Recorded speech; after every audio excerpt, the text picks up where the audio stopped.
Good morning, everyone. Thank you so much for taking the time out of your busy schedules to join us today. My name is Kristen Ronay. I'm the Director of Compliance here for the Ohio High School Athletic Association, and we're so glad that you found this to be an effective and productive use of your time. We realize how busy you all are, and we've actually had 2 in-person new administrator workshops so far this August, and we were out in the parking lot greeting some people, and I could hear Whetstone's band just down the street. And it's a fresh reminder that your jobs don't stop just because you have these workshops to go to. So we really hope that you find this an effective use of your time and that you're able to gain some good professional development from it. So I know we have a little over 100 people signed up today, and Ron right now is going to go over some logistics of how you need to facilitate any questions or anything like that. So I'll pass it to Ron for a moment.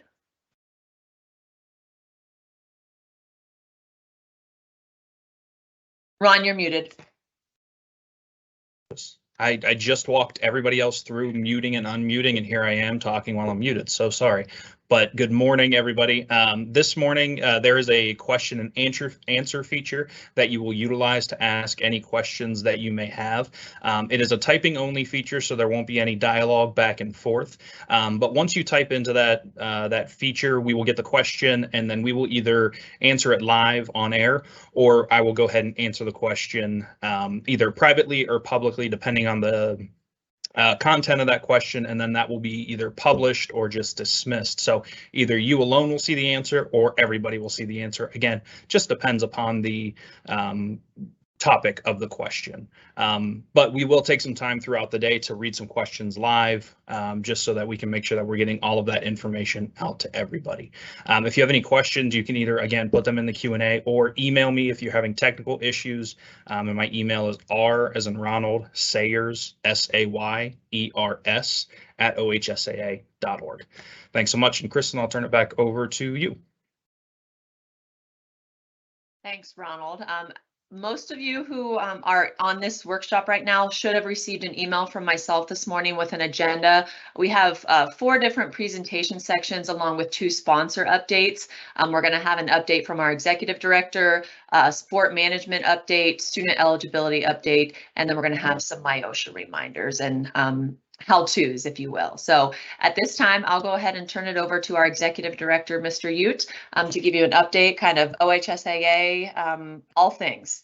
Here you go, Doug. Yep.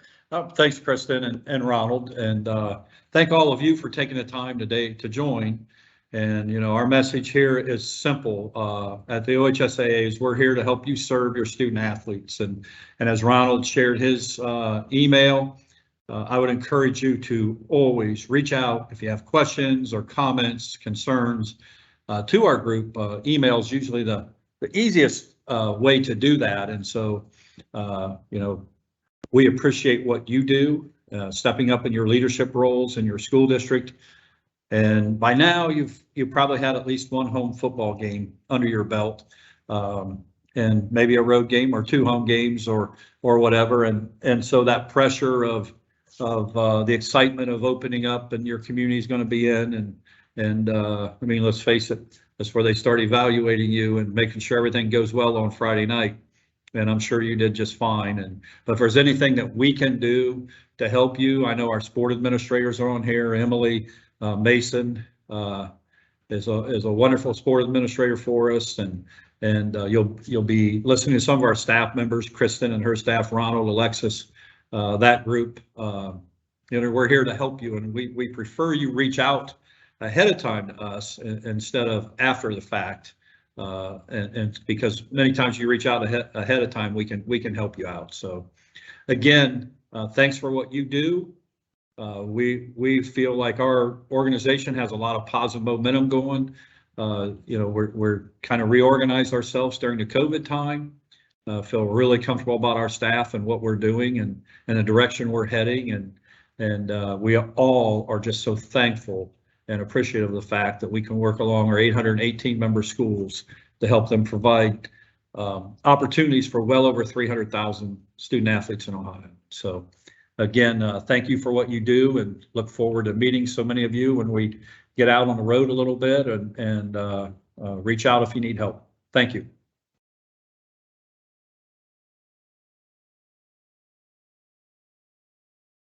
All right, at this time, we'll go ahead and throw it over to Tyler. He's from the NFHS network about a great opportunity that they have available to your school. So Tyler, we'll throw it to you. Thank you so much, Ms. Kristen. Yeah, and thank you for giving us the chance just to go over what we're doing here at the NFHS network and the partnership we have built with the OHSAA. We're very excited to continue that growth and continue to get schools helped out and on the network. So through working with the OHSAA, we are working to reach 100% or 95% of the schools to stream to our network. To help do this, we are providing each school with 2 free automated Pixelot cameras and installation. So it's no cost to the school. Your school won't ever receive an invoice from us. But we will put that up at the gym in the field. We'll pick up those events and have those streamed to the network for your fans to watch. And then we also provide a revenue share back to the schools, as well as some ad spaces that you guys can sell and keep 100% of. So it's really a free way for your school to bring in some additional revenue for your upcoming school years. As we've seen through our partnerships with state associations across the nation, as we do get more schools on, that revenue share continues to increase from those postseason and playoff events that we do host. And then with your guys' regular season being on the network as well, it's a great opportunity to get your sports out there and show off what your students can do. Like I said, it is completely free for your school. I would love to set up a quick 5-10 minute call to go over the details of that. But basically, you guys don't have to stop streaming with your current provider. We understand that many of the schools already have systems set up, especially from COVID times, and getting those up and ready for your parents to be able to still watch those games. That is perfectly fine. We have 2 options. You can be non-exclusive with us, so you can continue streaming with your current provider and still receive revenue share. It's just 10% of those monthly subscriptions that come in. And then if you want to be exclusive with us and make additional revenue as well, we do provide 20% of the revenue share for schools that want to be exclusively streaming with us. Completely up to you guys. It is, as far as the support goes, everything's the same both ways. As well as, on the point of support as well, we have increased our support team from 15 members to over 180. So those issues we were having before with, technical issues, it was some growing pains that we had. But we are now, up and ready. We're answering support tickets in 8 to 10 minutes, having the issue resolved in about 20 to 30. So we're, ready to help all the schools out and get those ready to go. We've also got the capability to get internet out to your fields as well. So if that's been something that's been holding you guys back from having those events streamed, we can provide that for free. And then we also are offering baseball and softball units now as well. So those are ready to go. Really great as far as the utilization goes and the viewership. Great opportunities there as well. So I'd love to, even just set up a meeting. You guys don't have to lock in anything with just having a chat with me. I'd love to go over those details and show you how we can benefit your school. But thank you so much again for having me and letting me take a few minutes of your time. And I'll send out my contact info after if anybody wants to set up a call with me. Tyler,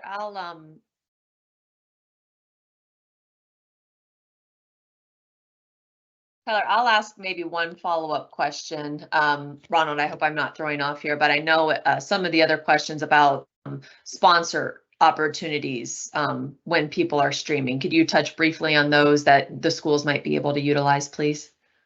Yes, of course, and thank you for bringing that up as well. So we do provide many ad spaces as well as some video spots as well for your sponsors. These can be sold by the school. You guys keep 100% of that. We don't touch any of the revenue that comes in from any advertisements or sponsorships, but we will set it up for you so we can put the ad logos on each of your streams.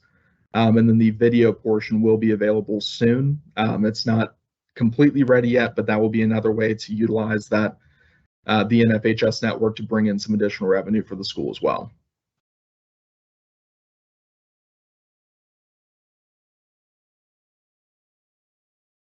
I think now we'll throw it over to Emily and Tyler. We're doing awesome on time here. We're going to get you guys out of here in no time. with some important sport regulation updates. All right, thanks, Kristen. So as Doug and Kristen have mentioned, we have Emily Mason, myself, and then Tyler Brooks from our sport management department. I'm here to cover, there's kind of a lot that our department deals with, but these are definitely the items that we deal with most, and also think, it's kind of the areas you all as administrators might get questions with the most. So on our sport management team, we have myself, Tyler Brooks, Kate Barnett, and Dustin Ware. And so I work, and Bo Rugg. And so I work with field hockey, volleyball, baseball, bowling, and boys volleyball, as well as sport administration. And I'll let Tyler introduce himself. Thanks, Emily. Hello, everybody. Thank you for joining us. My name is Tyler Brooks. I've been with the OHSAA since 2014. I spent a lot of time in the officiating department. I still have some roles in the officiating department, assisting with DAB assigning and the coordination of our OHSAA assigners.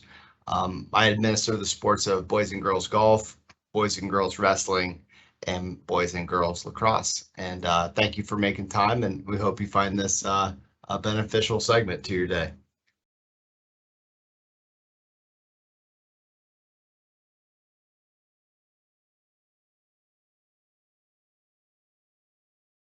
With that, we're going to go over a number of things here, but hopefully you have received your mailed OHSAA handbook. Hopefully you make this come to life a little bit from just a general resource that might sit on your desk or on a table in your office to a resource that you can get familiar with and learn to navigate more easily. As I've mentioned in a couple of the other settings, it's not so much memorizing the answers to questions, but just knowing where to find them so you can find them quicker. If you have your OHSAA handbook handy, the 22-23 has a state track competition, a girls competition, and really there's 4 primary sections to the OHSAA handbook that I just want to make stand out so that some of these might make a little bit more sense as you navigate it in the future. The first section is the Constitution, which begins on page 21. We don't spend a lot of time in there, but that is just the kind of content that you think it would be, how to change things within the organization. The second of 4 sections are the bylaws. Those begin on page 31. Bylaws can only be changed by our annual referendum vote. The referendum vote is conducted each spring by each member school's principal. The third of 4 sections is the general sport regulations. Those begin on page 61, and those are, generally speaking, where you will find all of your out of season information. What can you do for non-interscholastic teams? What can you do for individual skill instruction? Things like that. So again, Constitution, bylaws, general sport regulations beginning on page 61. And then the fourth and final section of the OHSAA handbook are the sport-specific regulations that begin on page 89 with the first alphabetic sport of baseball. So sport-specific regs, think about any regulations that are really germane just to that sport, like the number of contests permitted, your scheduling limitations, specific types of contests, when you can scrimmage, any special uniform regulations that may be applied to your sport, anything specific like that, style of contest in individual sports and scoring, things like that. So again, the 4 sections are the Constitution, the bylaws, the general sport regulations, and the sport-specific regulations. Perfect. Thanks, Tyler. So we also wanted to cover several more resources available that go a little bit more into the specific sports and the sport administrator. So each sport has its own webpage on the OHSA website. So we definitely recommend that you get familiar with that. Basically, it's kind of your if you go to the home page and then there's a tab at the top that says sports and tournaments, really anything that we'll cover here, these resources for each sports, they'll be on every web page. So if you have any questions, this is a great place to start. One of the best resources we really want to point you to, and then a resource to really point your parents to as well when they have questions, is the coach's manual. So every sport has a coach's manual, and we kind of refer to this as a one-stop shop for just about anything that goes into the sport, whether it's preseason, inside season, or out of season. Tyler covered some of those sport regulations that he mentioned, and what the coach's manual do, it really goes into more detail. It kind of simplifies a lot of our regulations. It covers if there are the NFHS playing rule changes, it'll cover any changes for the year or points of emphasis. But it's a great place because we go into more detail with frequently asked questions. We provide different scenarios, that kind of thing. So it really is a great resource for not only you as administrators, but for the coaches and your parents and even student athletes as well. And again, those are sport specific.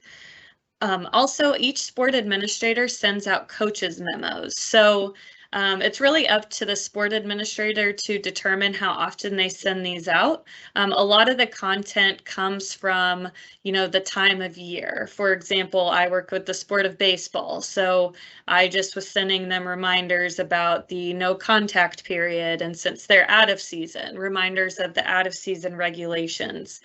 This is also where if, we as the sport administrators start getting especially similar questions, it's like, okay, clearly coaches across the state have questions about this. Maybe this would be a great topic for a coach's memo. So those again come directly from the sport administrator.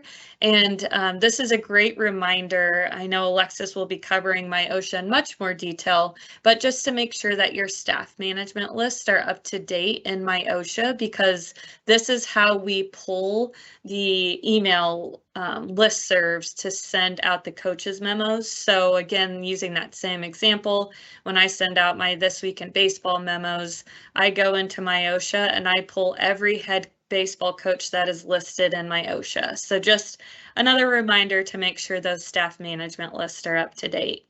In addition to the sport regulations, we also have tournament regulations, and the tournament information page will be off of each sport web page.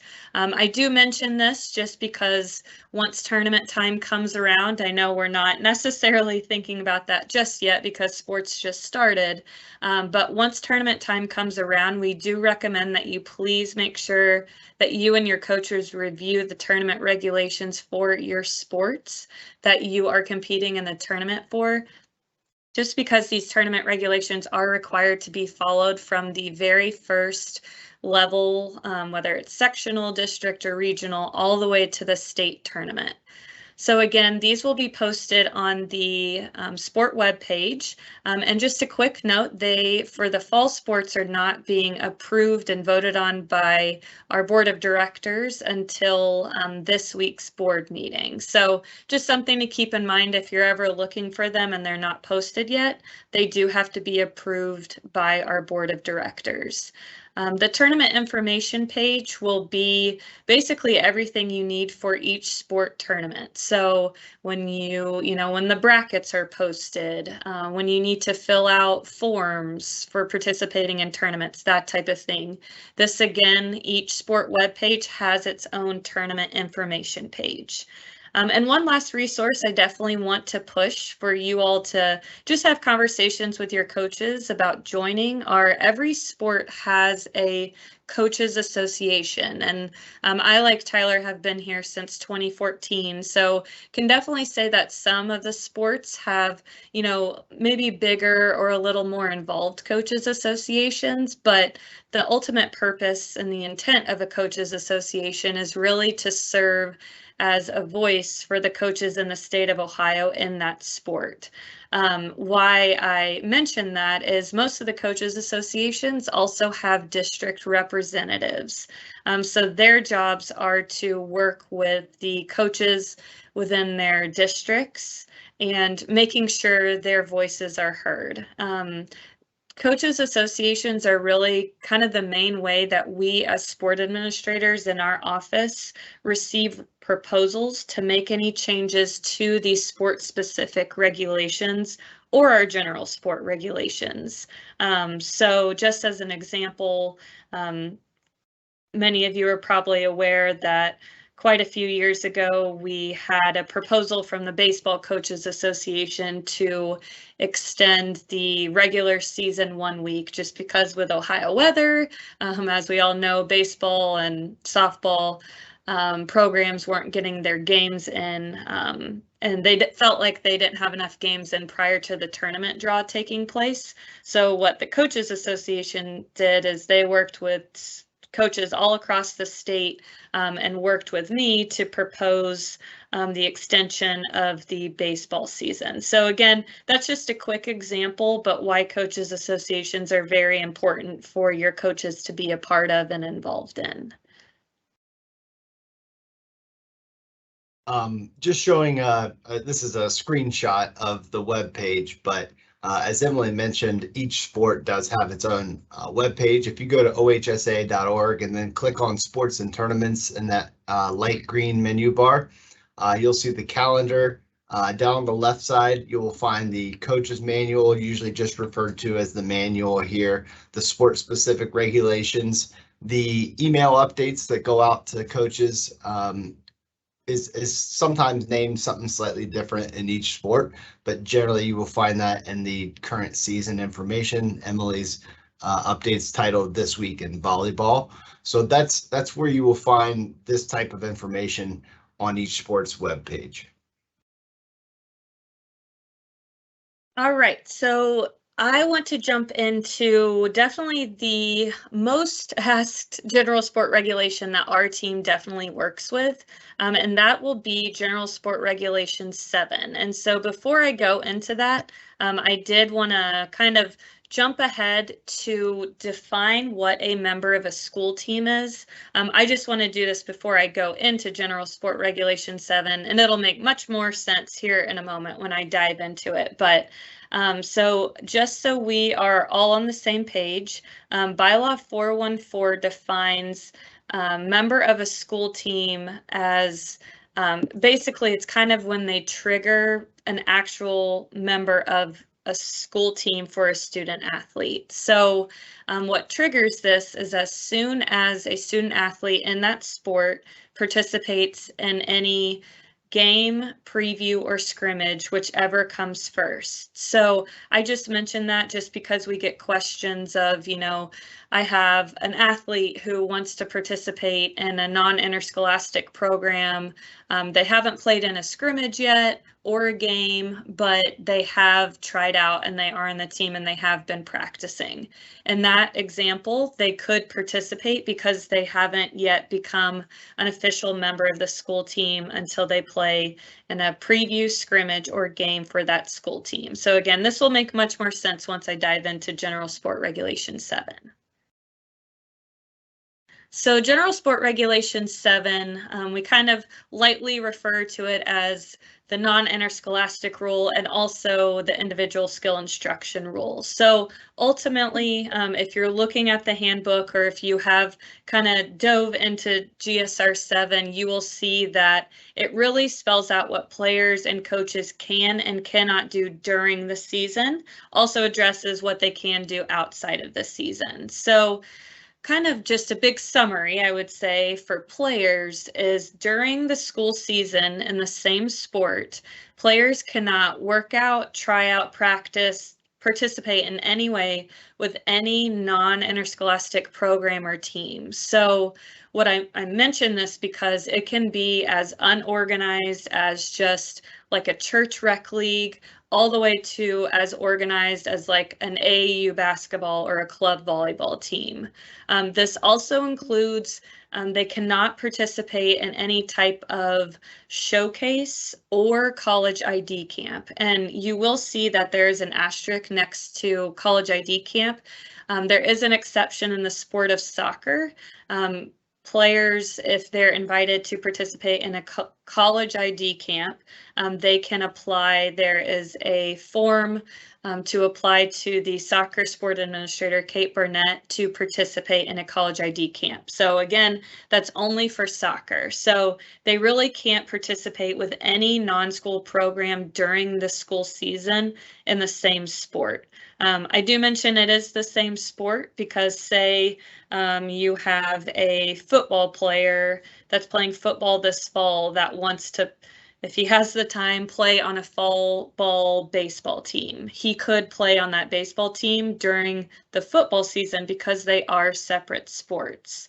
I also do want to mention that there are penalties, as you can assume, for violating really just any of our bylaws or regulations. However, I did want to mention that the most severe penalty for general sport regulation violations is if a student athlete violates this. So as an example, if they participate with a non-interscholastic program during the school season, they could be ineligible for the remainder of the season. Again, that is the maximum penalty. We do like to work with schools, especially when they self-report or if we get, an inquiry that we need to investigate. Maybe they know of a player at a neighboring school that participated, and we do apply some different penalties sometimes. I know kind of a common one is suspension from the next 2 contests. But again, that's kind of after doing some investigation and working with the school administrators. So we realize you're probably sitting here thinking, how am I going to control what my players are doing outside of our practices and games during the school season? That's just why it's so important to make sure that your parents and players really understand this regulation, and you're covering this at your preseason parent meetings. You're providing reminders throughout the season. And this is a great time too. If if your student athlete comes to you with a question about, hey, I got invited to participate this, please send us an email, the sport administrator an email, and we are more than happy to say, this meets an exception, or no, this would violate General Sport Regulation 7. This is a good time to interject. When trying to think about the answer to a scenario of is this permissible, is this not permissible, it's always important to kind of make the distinction between team sports and individual sports. If you are sitting at your desk and you have your OHSAA handbook handy, you will find General Sport Regulation 7 begins on page 64. And really, as we start to sift through, it's a large regulation. But you will quickly see that in 7.2 and 7.3, typically these regulations are broken out by team sports and individual sports. Most of the regulations that we're speaking on and their corresponding restrictions generally refer to team sports: basketball, baseball, softball, soccer. You will find as you spend more time with our regulations that individual sports are much less regulated. For instance, Emily mentioned not being permitted to practice with a club team during the OHSAA season once they've become a member. That is correct for OHSAA team sports. However, for individual sports, OHSAA student athletes are permitted to participate in in practices with club teams of that sport during the OHSAA season. And that's codified in General Sport Regulation 7.2.2 near the bottom of page 65. So it's always kind of important to make that distinction, that fork in the road when a coach or a student athlete presents a scenario to you, hopefully in advance, as we all prefer and hope, to say, is this a team sport or an individual sport? And that will be a good launching point for you to try to sift through the permissibility of the situation. So moving on to General Sport Regulation 7.3. So 7.3 really covers what student athletes can do outside of the school season. So you've probably, maybe, I don't know, how many of you are new administrators or if you've worked with this sport regulation in the past, but sometimes it's kind of lightly referred to as the 50% limitation. The reason for this is anytime outside of the school season, there is a team limitation of the number of members of a school team that play together on the same school team, participating together on any non-interscholastic program or team. So if you take a look, this was just a screenshot from the OHSA handbook. And as Tyler mentioned, you'll see that these are for team sports only, but all of the numbers listed are the team limitation numbers for players participating together outside of the school season. So how these numbers kind of came about, and that's where the 50% comes back. Volleyball, kind of stick with the easiest one. So you take the number of athletes that are participating to start a game or match out on the court or field, and then 50% of that.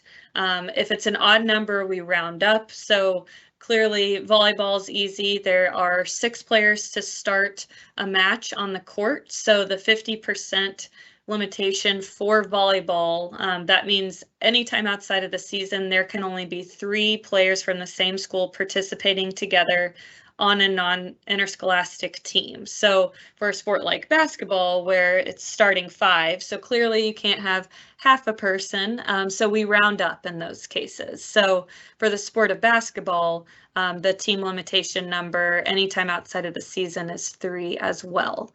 As you look on the screen, there are a few exceptions. There is no team limitation in effect from almost all sports from the months of June 1st to July 31st. I should mention that for the sports of baseball, softball, and lacrosse, that kind of team limitation window starts as soon as their school season ends and goes through July 31st. But more or less for those 2 months, that team limitation is not in effect. So for the summer months, there can be an unlimited amount of players from the same school participating together on the same non-school team. Another item that is an exception is that graduating seniors are not counted in this limitation. So as an example, say you have you get through this volleyball season and you have some players from your school that want to participate together on the same club volleyball team beginning at end of November or early December. So if you have 3 seniors that approach you and 3 juniors that approach you about being on the same team, initially you're looking at this like, well, no, that's 6. We can only have 3. Well, in this case, those seniors finished their senior season, so they no longer count in that team limitation. So in that example, you could have the 3 seniors and the 3 juniors. Another exception, if they did not play for the school team last season, they're also not included, even if they're coming from your school. So I'm going to stick with the same example. Say you have the 3 juniors that approach you, and then there is a 4th individual that goes to your school, and all 4 of these, but she did not play on the school volleyball team in this 2022 volleyball season.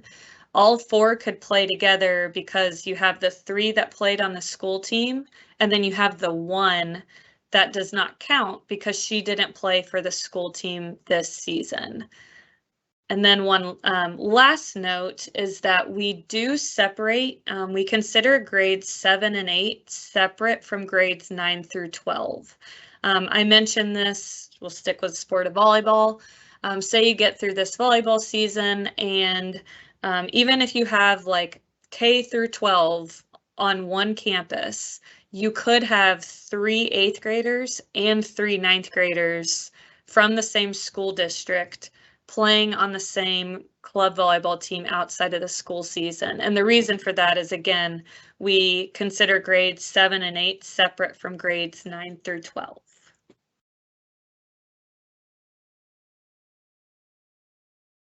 Now, General Sport Regulation 7.5 goes into coaching outside of the season. So school coaches, and again, this applies to school coaches, they can coach players from their school team in team play outside of the season. School coaches are also permitted to coach any non-school team really anytime throughout the year. I mention this just because if they can find the time to do it, good for them. Just as an example, like in the sport of baseball, we'll get a question of, your varsity high school head baseball coach is interested in coaching like a 10 under little league team during the school season. That's more than he can definitely do that, again, if he finds the time, because he wouldn't have any OHSA student athletes on that team. Or if he's the baseball coach during the school season, and during the school season he wants to coach a basketball team or something like that, that is permitted. So there are regulations, however, when you are coaching outside of the school season. The only time that you cannot coach, the school coaches, and again, this goes for volunteer or paid coaches, it applies to your entire coaching staff. The only time that they cannot coach their own student athletes is during the no contact period. So the no contact period for almost all sports is 28 days after the season. So as soon as the season ends and 28 days later, school coaches are not permitted to provide any type of instruction or skill to their student athletes during this window. The sports of basketball and ice hockey actually have 2 no contact periods. So they have the 28 days after the season, and then they also, in addition with baseball, softball, and lacrosse, have an additional no contact period August 1st to August 31st. So it's great right now to point out that the intent of the no contact period is really to give the student athletes a break from the coaching staff. There are some exceptions to this, like school coaches, if they get the opportunity, they're more than welcome to coach their own athletes in all-star contests. You can have, verbal contact with them if you want to send them, reminders and updates. They can supervise weightlifting programs, and you can have things like sports banquets. But again, I do want to repeat that the intent of the no contact period is to give the student athletes a bit of a break. Just to add to that, if you wanted to review those exceptions in full, the mandatory no contact periods is outlined in General Sport Regulation 11, and that is on page 70 of the OHSAA handbook, and the exceptions are on the top of page 71. So generally speaking, of course, it is to provide a break from the coaches and the student athletes. If there's an activity that's not outlined in the exceptions, just reach out to that sport administrator to I guess kind of ask for a ruling on its permissibility in advance of the activity, and we'll give you a response on if it's permissible or if it needs to wait until after that no contact period. So when a school coach is coaching outside of the school season, they do still have, it's good to keep in mind that they do still have this team limitation as well. And kind of going back to that summer window of June 1st to July 31st for most sports. You should note that if you are coaching, if the school coach is coaching more than the team limitation listed for that sport during those 2 months, they do have to count it as one of their 10 coaching days for the entire coaching staff. So we'll stick with volleyball again. Say there's a school coach that wants to coach her volleyball student athletes during from June 1st to July 31st, when there's that unlimited amount of players that may participate together. So again, the team limitation for volleyball is 3.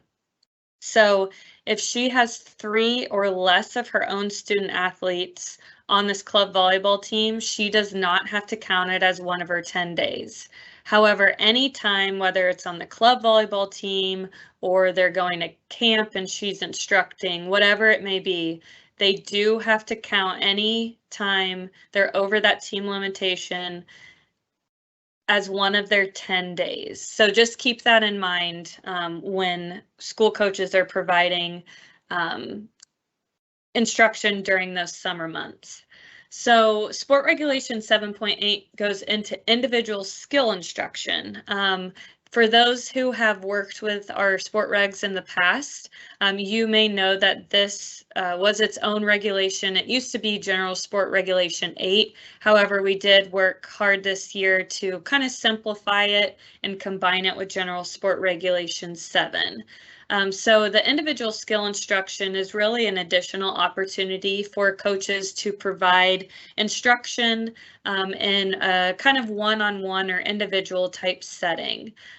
So basically, school coaches, anytime throughout the year, with the exception of the no contact period, they can provide individual skill instruction to the amount of team members listed on the right-hand corner. So for the sport of baseball, that number is 6. So anytime during the season or outside of the season, was the exception of the no contact period, school coaches can provide baseball individual skill instruction to 6 baseball players at one time. It should be noted that this applies to all facilities on campus. So only 6 players at one time in this example. So we'll go with volleyball again. The team limitation for individual skill instruction is 3. So for the sport of volleyball and a school coach providing individual skill instruction, they could not have 3 athletes in the main gym and then another coach providing individual skill instruction to 3 athletes in the aux gym. Again, it applies to all campus facilities. And this does include watching video and film.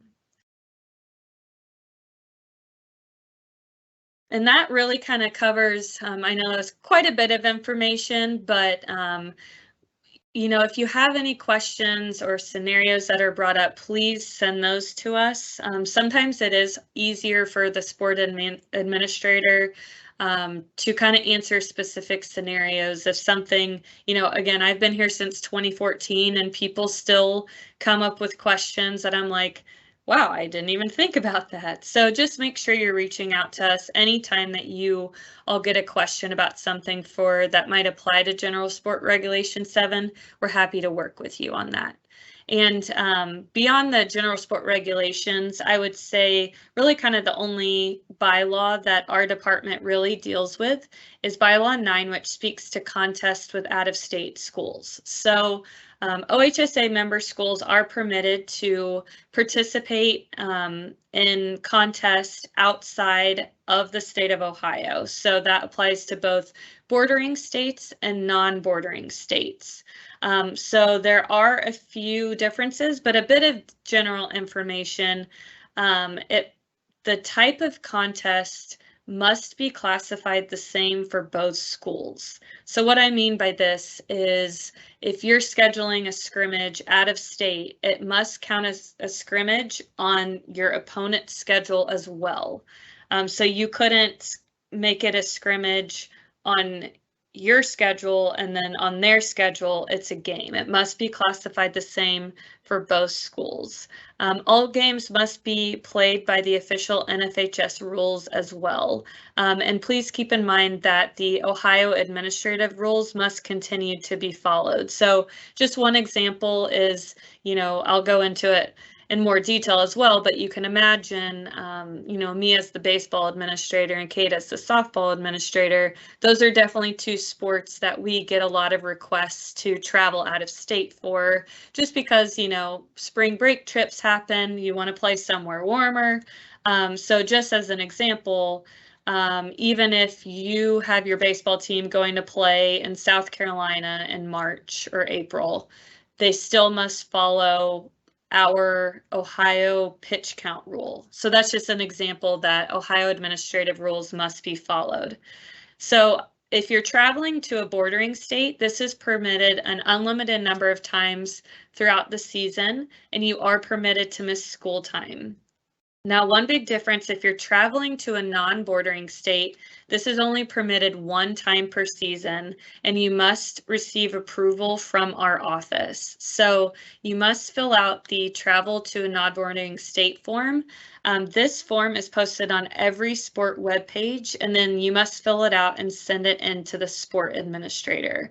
So kind of the reasoning for this is just because, you know, with a lot of spring break trips, especially, we realize, like I was saying, a lot of these requests are mostly for the sports of baseball and softball. However, if you've looked at the calendar, your spring break might fall earlier than when contests for those two sports can begin. So we were just, you know, schools were going on trips and they ended up violating the regulation, or the bylaw, excuse me, and the penalty for violating this bylaw is removal from the postseason tournament. So clearly it's a very severe penalty. Filling out this form gets our eyes on it to make sure that that does not occur. So the biggest component of this too, for again, those sports, if your spring break falls prior to when contests can begin. So this year, contests in baseball and softball can begin on Saturday, March 25th. Well, if your spring break is that week or any week prior, please know that you can and you are permitted to travel to a bordering or non-bordering state to participate in scrimmages. But please keep in mind that if you go on a spring break trip prior to the season start date, only scrimmages can take place during this time. So that is permitted, but it is more work on your end. I kind of laugh that the poor people at the Ripken experience in South Carolina probably heard from me a million times, just making sure when I'd get the forms and me following up with them saying, you know, are these going to be scrimmages? And they were, but again, it must be classified the same for both schools. We also get the question of, since it's only permitted one time per season, what if we play a few scrimmages and then are there on the season start date of March 25th? We're there for a few days later. You can play in both scrimmages and contests. Again, you just have to wait until that date occurs. So I've actually already started receiving some of these for baseball. So as soon as you get your trips planned, just make sure that you are filling that out. And again, this form only needs to be filled out if you're traveling to a non-bordering state. And with that, I'll pause and ask Ronald if there's any questions in the chat. I'm not able to view the chat while displaying the presentation. Yeah, thanks, Tyler. So we did have one question that came up with the individual skill instruction and non-interscholastic discussion. And this individual asked, are coaches allowed to have coaches from the outside come in and work with their players? For example, basketball coaches ask a college coach to come in on Sundays to work with players, and this would not be mandatory participation. Go ahead, Go Tyler. ahead. I was just gonna say it's yeah, that's obviously an outside instruction thing, but as long as no instructions being provided by an OHSAA school coach and there's no, you know, quote mandatory attendance for this, is really just outside instruction. I don't know, Emily, do you want to add anything else to that? Nope, I think the question, it sounds like, is out of season, but again, like we were all saying, it can't be mandatory. I did want to mention, since it didn't specify, sometimes we do get this question about outside instruction during the school season. So players are permitted to go on their own and get private instruction, as long as it's individual skill instruction during the school season as well. But sometimes we do get questions about, like, say that question was specific to during the school season. It becomes a little bit of a gray area, because if they're providing instruction enough, essentially they're becoming a coach. But if you're just having someone come in during the school season once or twice, that would be permitted, but just something to keep an eye on, of kind of that gray area of how often are they providing instruction during the school season, then they should be a board approved coach. Thank you both. And there was a follow-up from Kevin. He had mentioned that he was asking specifically during the August no contact period. Yes, so that would be permitted. Essentially, though, I think it's hard because, we just want to say the intent of the no contact period is to provide them a break. I think we can all imagine, as student athletes, if we're presented with something from our coach, we're probably going to want to participate in it or feel the need to. So that's just kind of that window, that back and forth limbo of, yes, it is permitted by our regulations because no school coach is providing instruction. I just do think it is important to remember the intent. And just to add to that, again, if it's an outside instructor taking place in a school facility during a no contact period, school coaches for that sport probably should not be present. It would be, you can imagine optics versus reality, but when a coach is opening a facility and there's instruction going on, if they're in the facility, that you can imagine how that might trickle up to us and kind of reporting a no contact period violation. So just be mindful again of the intent, and then also, how it could look like to an outsider. While that doesn't necessarily constitute a violation, it's always good to be mindful of how something may appear, both in reality and in perception sometimes. Thank you both. That's the only question we had for right now, but we can circle back towards the end and see if there's any more. That's actually our final slide. So, well, look at that. Yeah. Perfect. Well, I appreciate you both taking the time to jump on there. Tyler and Emily, do you want to go ahead and provide your contact information real quick for the group? I can also put it into the announcement box there as well. Yep, I would say I'm best reached by email. It's emason, MASON, @ohsaa.org. And I'm again Tyler Brooks, and my email is tbrooks@ohsaa.org. Thanks for your time today.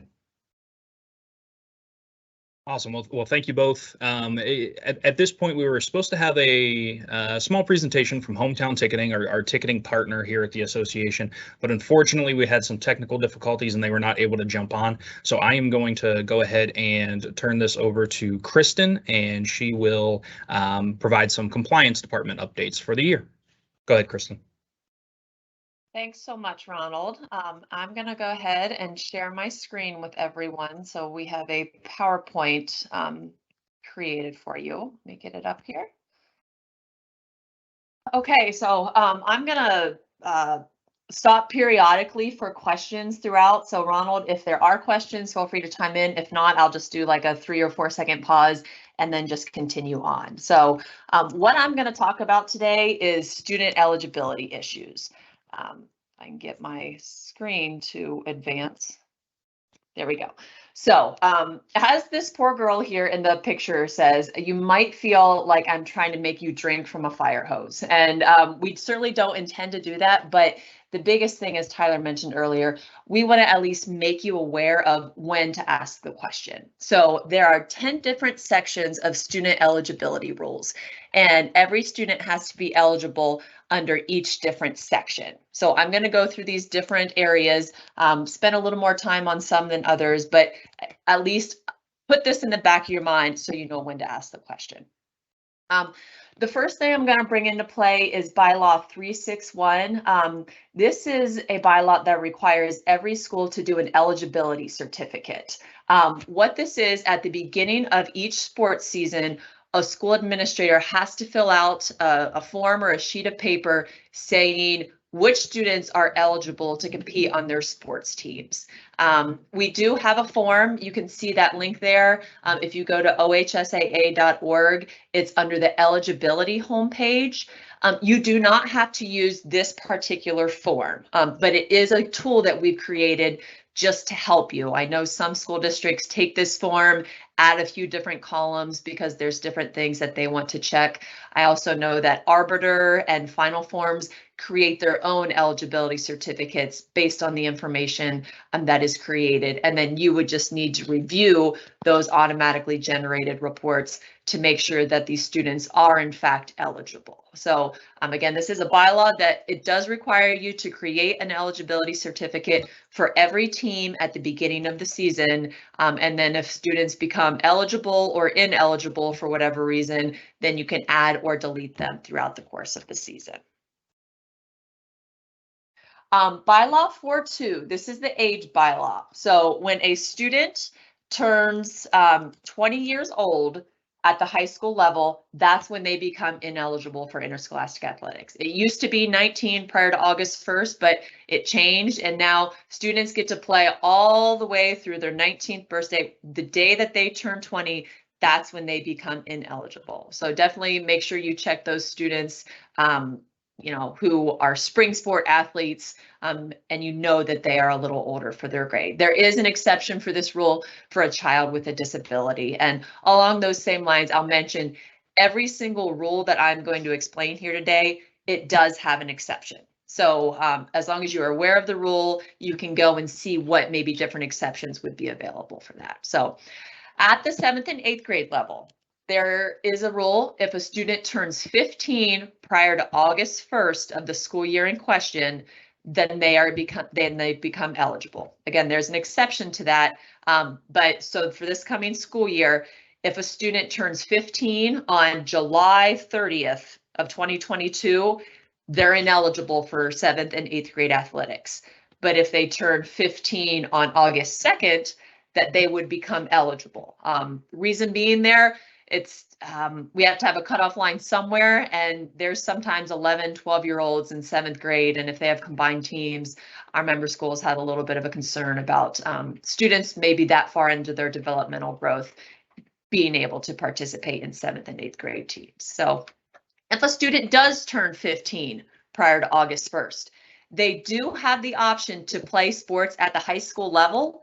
But if they do, that starts their semester clock at the high school level. So that most likely will render them ineligible for their senior year. So a lot of times if that happens, the students will just practice at the 8th grade level, but not play in any games. But they could, if they wanted to, play at the high school level and start their high school clock. At this time, I'll ask Ronald if there are any questions that have come through so far. Thanks, Kristen. Not as of yet, but I will keep you apprised. Sounds good. The next bylaw, this is one that gets so much confusion. I guess not this part, bylaw 4.3 in general. The first thing we're going to talk about under this is semesters, which is the attendance portion. So after establishing 9th grade eligibility, a student is only permitted 8 semesters of athletic eligibility. So that's 4 years. And it starts as soon as they complete 8th grade or play in a high school contest. So that 15-year-old playing up at the high school level. Again, there are exceptions to this bylaw. They are pretty limited in nature, but once a student starts their high school clock in 9th grade, they get 8 semesters taken in order of attendance, regardless of whether or not they participate. So if a student doesn't play their freshman and sophomore year, the fact that if they come back for a 5th year, the fact that they only played 2 seasons is a moot point. So 8 semesters, order of attendance, regardless of whether you play or not. That same concept is true at the 7th and 8th grade level, that once a student completes the 6th grade and before entering 9th grade, they only have 4 semesters or 2 years of athletic participation at the 7th and 8th grade level. And a point of clarification here, we consider 9th through 12th graders in one group and 7th through 8th graders in one group. So there could be 7th graders who play up, 8th graders who play down, just so long as your school contracts are clear and your opponents are aware of what's going on. You can have 7th and 8th graders play together and there is no violation there, but you can't have 7th or 8th graders play on high school teams or vice versa. Another point of clarification here too, I know a lot of schools have 6th through 8th grades. We are a 7 through 12 organization. So if you are a member at the 7th and 8th grade level, you cannot have 6th graders participating on your middle school or junior high athletic teams. That's strictly 7th and 8th grade participation. So the second part of this bylaw 4.3 talks about where students are allowed to play sports at. And this is outlined in bylaw 4.3.1, and it's been a pretty golden standard. Basically says you have to play sports where you go to school. And a longstanding rule promotes loyalty, community support, school spirit. In some cases, students can earn physical education credit because of the classes they take at the school, promotes amateurism. The kids are playing sports for their school and they're not going to be professionals. So there's a whole array of reasons why we want kids playing sports where they go to school. Unfortunately, there are some legislative interventions that have taken place over the course of the past decade, which have really blurred those lines of you play sports where you go to school. So does the student attend your school? If they attend your school, yes, they are allowed to play sports for you, assuming they're eligible in all other respects. If they do not attend your school and they want to play sports for you, that's when you ask, does the student meet the requirements of one of the exceptions to bylaw 4.3.1? And there's currently 7 of them, which will allow a non-enrolled student to be able to play sports at your school.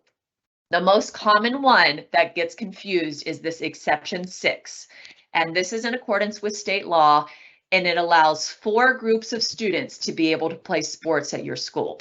Students who are home educated, students who attend non-public schools, community schools, or STEM schools that don't offer that specific sports program. I'm going to go over where they're allowed to play, but I will point out here, you notice that this list does not include public schools. So right now, if a student attends a traditional public school that does not offer a sport, they cannot go play for a different school and participate on their sports teams. You can see here there was a referendum vote this past spring. I'm going to talk about that a little later in the presentation, but just want to point out these are the only 4 classifications of students: home educated students, non-public school students, community school, and STEM school students. So where are these particular students allowed to play? If you want to get out your camera, take a screenshot of this photo. It's probably going to be helpful for you moving forward because the language that is written into state law, we've navigated that for you so you don't have to. So non-public school students whose school does not offer a certain sport, they have 2 options. They can play at their local residential school if their school doesn't offer the sport. So I grew up in Warsaw Riverview. If there was a private school in town and I attended that didn't offer a sport, I could play sports in Warsaw Riverview because that's where I lived. The other option that non-public school students have is they can play at the public school where the non-public school is physically located, subject to superintendent agreement. So if you go to a school outside of where you live, and that school doesn't offer a sport, that non-public school does not offer a sport, You could play for that local public school as long as that public school superintendent and your residential public school superintendent agree to allow that participation. So there's no involvement with the non-public school approval. It's the approval of the public school where the kid is going to play and the public school where the superintendent lives, or excuse me, the public school where the kid lives. So as long as those two superintendents agree, non-public school kids could potentially play for a non-residential public school. The second group is community or STEM school students. These are a lot of times our online schools. So GOVS, Ohio Virtual Academy, Odella, those students sometimes say that they're home educated, but they're not. They are attending an online community school overseen by the Ohio Department of Education. Those students, as well as students who attend STEM schools that do not offer a certain sport, they can play at their local residential school if their school does not offer the sport. That's their only option outlined in state law. The third classifications of students are home educated. So I live in Warsaw Riverview. My family has submitted the appropriate paperwork to the residential superintendent at that school. I, as a home educated student, am allowed to play sports for that school because that is where I live. The second option is if a local public school does not offer a sport where that student lives, they are allowed to petition to play that sport at a non-residential public school, and it does not have to be a neighboring district. It can be any public school that has the sport they want to play, subject to that superintendent's approval. So if they can find a different district that has the sport and they get that superintendent's approval, they are allowed to play there. The key here, you have to make sure they are truly home educated. They can't be attending an online community school. You have to see that paperwork from their residential superintendent excusing the student from compulsory attendance at that school. They could potentially play elsewhere. So a caveat or an asterisk I'll say on that if the residential school does offer a different sport the student wants to play, they have to play there. So they can only petition to play elsewhere if their residential public school does not offer the sport. And then each time that they go back and forth, they may be subject to a transfer consequence. And we'll get to that consequence a little later on. But basically, they'll have to sit out the second half of the season each time they go back and forth, as well as the tournament. So it works really well for a single sport athlete, not so much for a multi-sport athlete who has to jump back and forth. At this point in time, I'll check in with Ronald and see if there's any questions that have come through.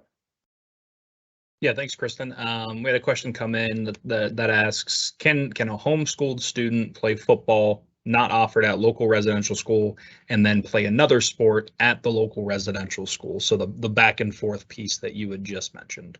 Yeah, so I guess during the same sports season, is that maybe if the person can clarify that? I'm not really sure I'm following the question. Sure. So we'll await any clarification, and we can come back to it since we're on a small bit of a delay. So. Okay. Other than that, you are good to continue. Yeah, I'll encourage that person to put that in there. We're still going to be on this section for a moment, but clarify that question a little bit more, please. This is a flow chart that you will only really need to worry about if you live in a multi-high school district. So if you are a single high school district, there's only one high school in your district, it's pretty easy to figure out where the kid is going to play sports. They're going to play sports at your school. But if you live in a school with multiple high schools or multiple 7th and 8th grade schools, the students do not get to pick where they want to play. There are these business rules that assign students to a particular school for athletic participation as a non-enrolled student. So let's go ahead and follow the blue flow here. So does the student live in your district? Yes. What type of school do they attend? We'll say a non-public school.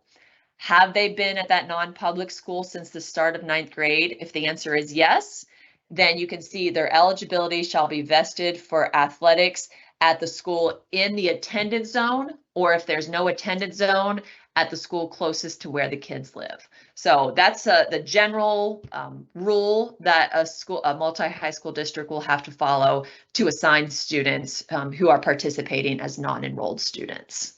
Ron, any further clarification on that question?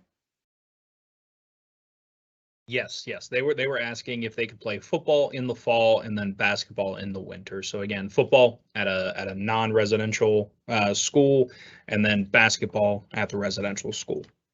Yeah, so that is a great question. And the answer is yes, that they would be able to play football at a neighboring district if their local district did not offer it, as long as that neighboring district superintendent agreed to allow the participation. And then because their residential school offers basketball, they have to come back to their residential school to play basketball. So the problem, and when they do that as a 9th grader, that's okay. There's no transfer consequence. But the next year, because they're transferring their participation opportunity back and forth, there will be a transfer consequence. So in that example, the 9th grader, I play football for the first time at the non-residential school. I played basketball for the first time at my residential school. And then as a 10th grader, you're transferring your participation opportunity back to the non-residential school. That student will have to sit out the second half of the season and the tournament. So that's where that multi-sport athlete really does get caught, because students who actually go to school at the residential district, they can't go somewhere else to play. State law says a home educated student can do that if they want to, but there is a consequence for utilizing that option. So each time they go back and forth in subsequent years, they will have to sit out the second half of the season. So shoot us an email or give us a call. I'll give my contact information, and I'd be happy to talk through that specifically with the individual who asked the question.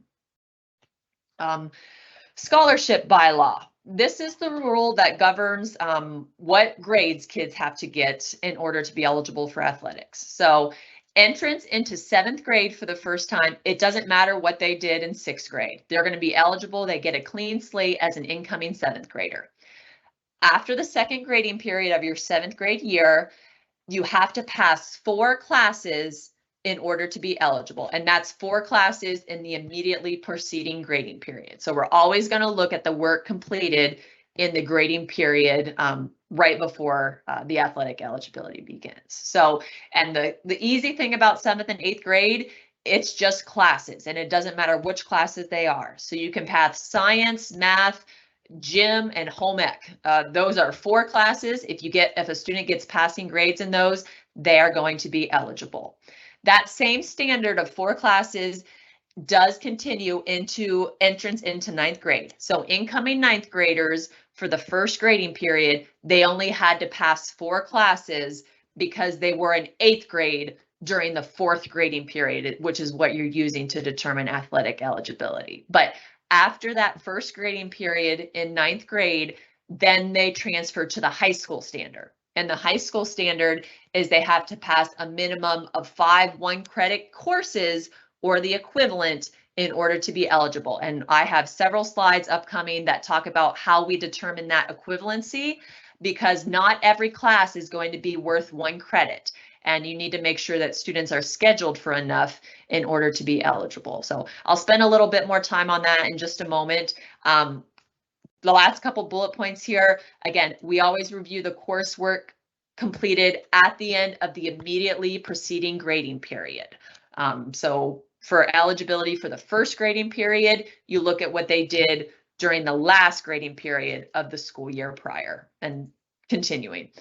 Summer school and other educational options may not be used to bring a student into compliance with the scholarship bylaw. So you think of it as a snapshot in time. At the end of your school's 4th grading period or 2nd semester, whatever grading period you're on, that's what you have to use to determine their athletic eligibility for the next grading period. So summer stuff does not get to count. Although you can use it to change their grade for local school purposes, it cannot be used for athletic eligibility.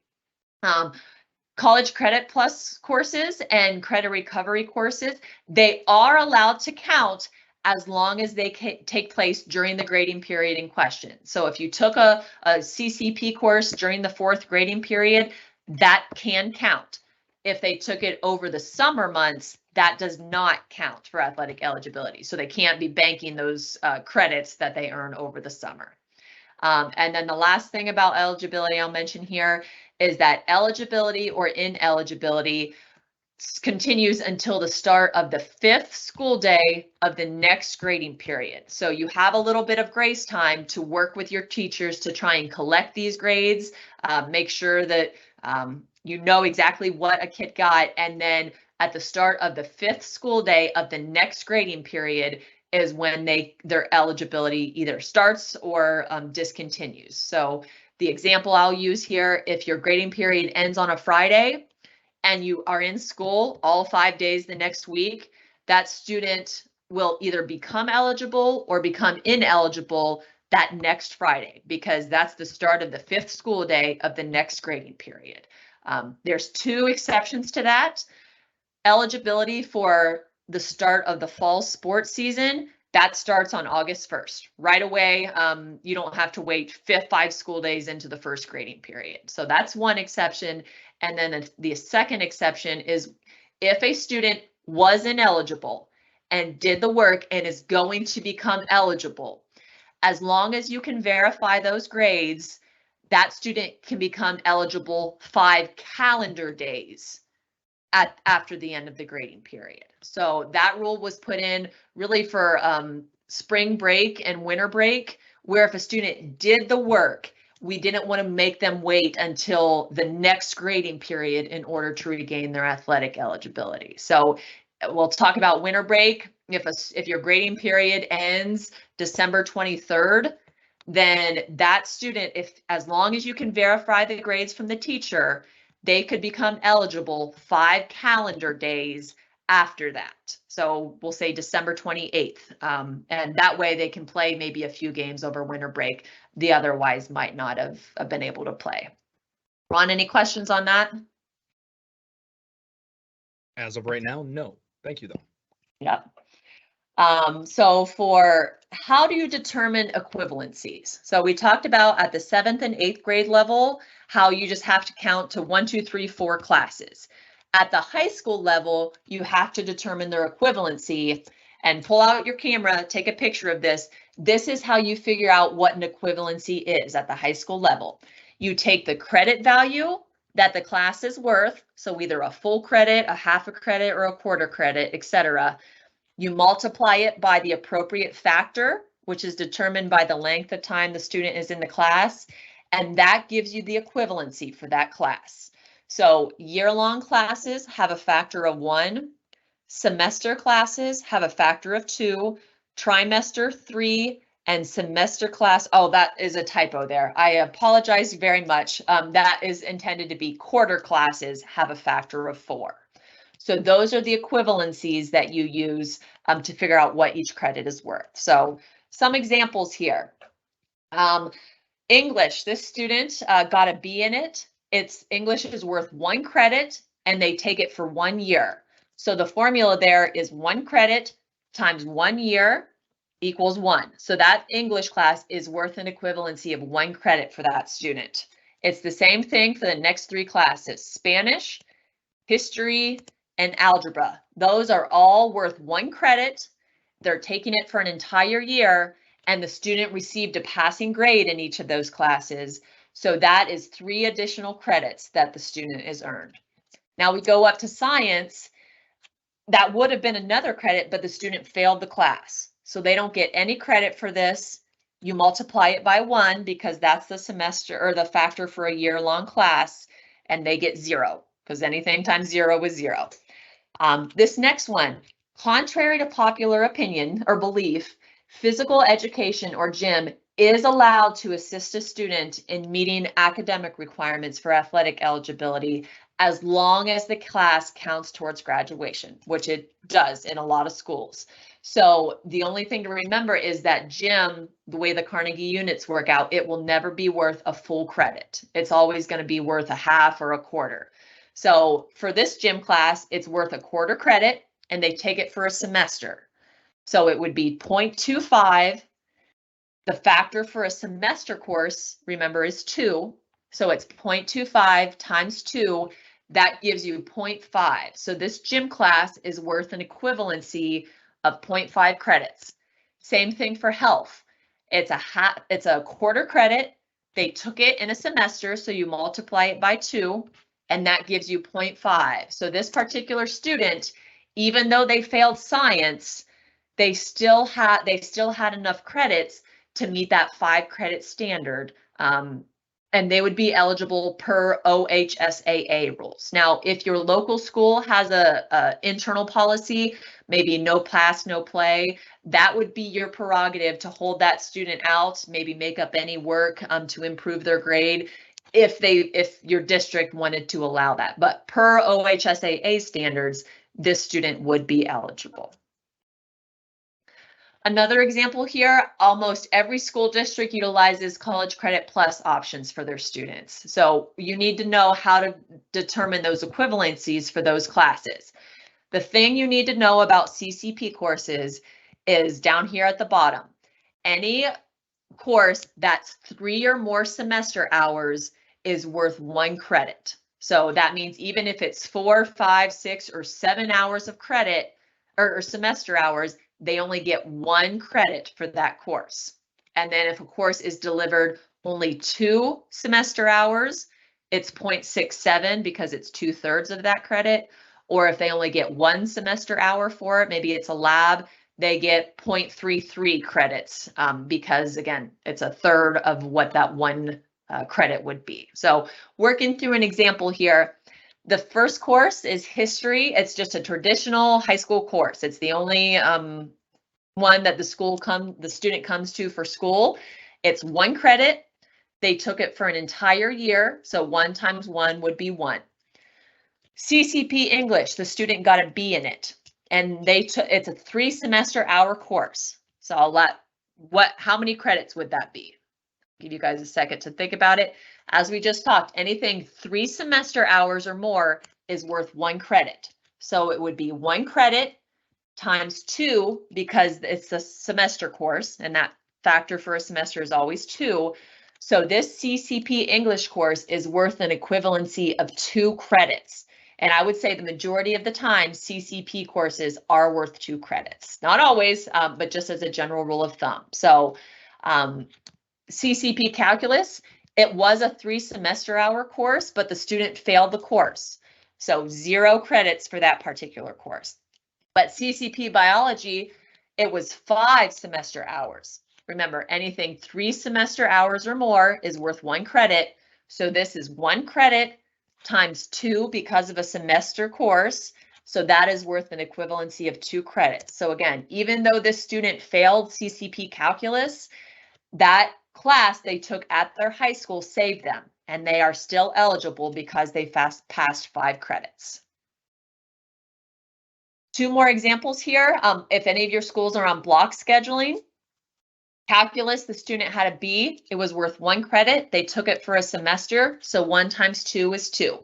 Same thing for French. 1 credit. They took it for a semester. So those 2 courses together equal 4. This next example is where people get caught. So this student is taking PE, which does count towards athletic eligibility, but it's only a quarter credit. So a quarter credit times 2, because it was a semester course, is 0.5. So this student was underscheduled. This student was only scheduled for 4.5 credits. So even though they passed all of them, that's where you need to couple gym with another class in order to make sure that that student is eligible. So don't let gym catch up your students. The last example I'll give here, English 10, the student got a C in, 1 credit times a semester. So that is worth 2 credits, or excuse me, 2 credit hours. 1 credit for 1 semester for science, again, is 2. This is just an example I threw in so you can see here. Biology is only a 2 semester hour course, so it's 0.67 times 2. So this class is actually worth an equivalency of 1.34. So that's for the CCP Biology. And then the last thing, this student received a fourth of credit for health, but they took it so condensed into just 9 weeks. So this is actually 0.25 times 4 because that's semester, that's the factor for a quarter class. So that would be 1. So this student actually passed 6.34 credits. So they are more than eligible. So I'll pause here and ask Ronald to see if there's any questions at this point. Yeah, we did have one pop in, and they ask, what if the work credit was being completed during the preceding 9-week grading period, but was not on the schedule at the beginning of that time frame? The work was done, was actually performed before the conclusion of the grading period and not after. It just wasn't present on the schedule at that time. I'm assuming the question is asking, can you use that for athletic eligibility if they're able to get credit for it? Sure. So as long as the student was engaged in the course during the grading period in question, that would be allowed to assist a student in determining their athletic eligibility. So sometimes there's CCP courses that a student is enrolled in, and it ends maybe in the middle of your school's grading period. So even though they're not enrolled in it at the end of the grading period, you can use it because they were engaged in that coursework during the grading period in question. So that's a good question. Ron, any other comments or things you may think I may have not understood with that particular question? No, I think you covered it all. Thank you. Okay, thank you very much. All right, moving on then to bylaw 4.6. This is the residency bylaw. This basically says you have to have a parent living in Ohio in order to be eligible. There's 12 different exceptions to this rule, and the most commonly utilized one is when a family gives either custody or guardianship to a primary relative. So a grandma, grandpa, aunt, uncle, or sibling, if they give custody or guardianship to one of those individuals in Ohio while the family is living out of state, the student can still play sports for your school. Again, there's 12 different exceptions to that rule. I'm not going to spend a time going over every single one, but if you have any of your students who do not have a parent currently living in Ohio, then you need to contact the OHSAA to check on the different residency exceptions. A transfer bylaw. This is one that always scares people. So as an incoming 9th grader, students can pick any school that they want to go to. They can go to their local public school, they can open enroll, they can go to a non-public school, basically get a clean slate as an incoming 9th grader. Anytime after that, if they change their enrollment and attendance to a new school, then they are subject to the transfer consequence of sitting out the second half of the season and the tournament and any sport that they played in the 12 months prior to their transfer. So the thing about freshmen, they could play, hopefully this doesn't happen, but they could play a fall sport at one school, a winter sport at school B, and a spring sport at school C, because participation in 7th and 8th grade doesn't count. So the transfer consequence only applies to those sports that you play in the 12 months prior to their transfer. Now, in that example I just gave, as a 10th grader, the student might have a transfer consequence in each of those sports, but it's only based on the sports that the student played in the 12 months prior to their transfer. If there's no exception that they can meet, you just start holding them out, beginning with the appropriate contest number. It's the second half of the maximum allowable regular season contest and the tournament. If there is an exception that you believe they can meet, and we're going to go over a couple different exceptions, that's when you go to this eligibility dropdown and go to the Transfer Bylaw Resource Center. That's where all the different exception paperwork is at. And think of exception as you are applying to waive that transfer consequence. If it's approved, they don't have to sit out that consequence. If it gets denied, or if you don't apply for one, that's when they're subject to that transfer consequence. Point of clarification again before I move on, 7th and 8th graders are not held accountable to this bylaw. So no transfer consequence at the 7th and 8th grade. A really important point of clarification on this consequence is that it's all based on the maximum allowable number of regular season contests. So in track and field and cross country, the maximum allowable is actually 16, but very rarely do schools schedule that. So even if you only schedule 10 track and field meets, students are allowed to participate in the first 8 as transfer students. They would then become ineligible beginning with meet number 9 unless they can meet an exception. I should say meet number 9 or the OHSAA tournament, whichever comes first. Same thing in baseball and softball, especially with the rainouts that your schools have. The maximum allowable is 27. So even if you only end up playing 20 regular season games, transfer students are still allowed to play in the first 14, even without a ruling from our office. So that's an important thing to keep in mind as you're looking to apply this transfer consequence. You can see here the schedule, the maximum number that is allowed, as well as when they start to become ineligible. This is currently on our eligibility transfer bylaw resource center, so you can always go there. It's a quick reference guide. The exceptions, which I mentioned here, there's several, but I'm just going to highlight some of the common ones. Exception 1 is when a family, I should say the entire family, moves from one district into a new district, and that move compels a student to transfer to a new school. The entire family has to move, and you have to have the family fill out an affidavit to submit to our office, and then it's up to us to determine was in fact the move the event which prompted the transfer. Sometimes, well, I'll be honest, we determined that the desire to transfer compelled the move in order to restore full athletic eligibility. And in those situations, we deny those. But I would say about 80% of the time, these bona fide move applications do get approved. New for this coming school year is if a student tries to use this exception to transfer to a non-public school, the distance between the 2 residences have to be at least 15 miles apart. So I'll say that again. If a student tries to use exception 1 at a non-public school, their family needs to have moved at least 15 miles in order for our office to approve that. There is no minimum mileage requirement if a student transfers to a public school, because public schools have defined geographic boundaries, but non-public schools do not, which is why that 15-mile provision was proposed and ultimately approved by the OHSAA membership. Exception 2 is a legal change of custody exception. It's very similar to exception 1, except the student is the only person who's moving. So if a student lived in school district A with dad, there was a change of custody and she went to go live over in school district B with mom, we can look at that court documentation and approve that so they would not have to sit out any of the contest at school district B.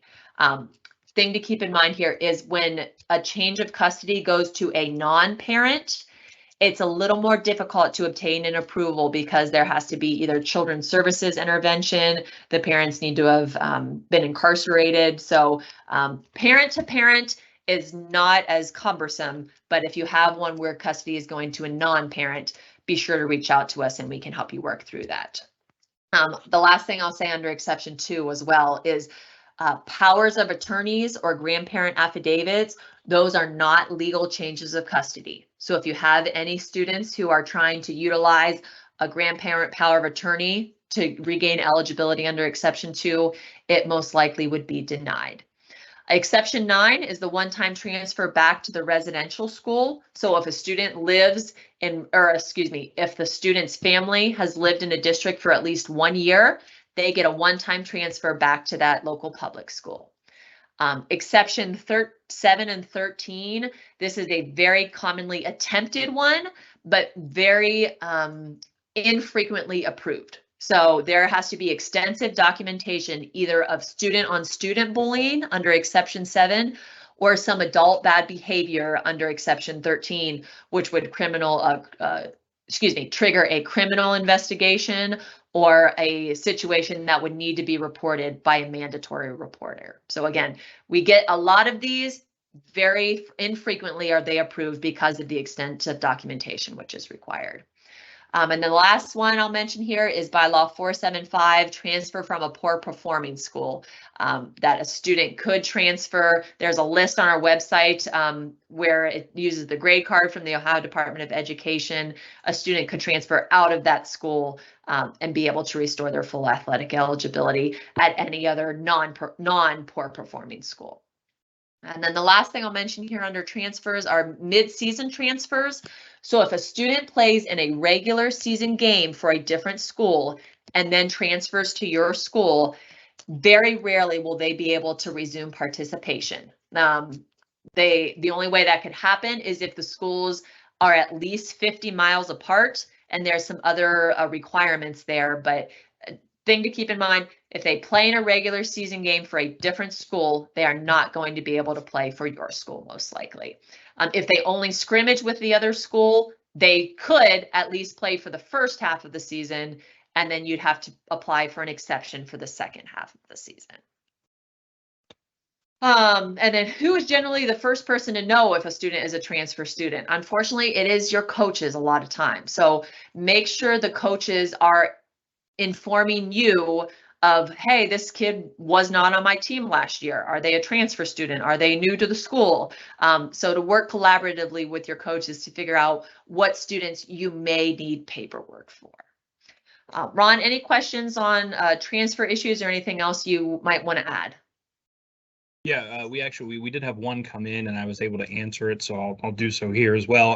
The individual asked if bylaw 472 exception to legal, excuse me, legal change of custody had a 15-mile requirement when going from public to non-public as well. The answer to that is no, there is no mileage requirement within exception 2. That newly approved mileage requirement only exists within exception 1, but a good question nonetheless.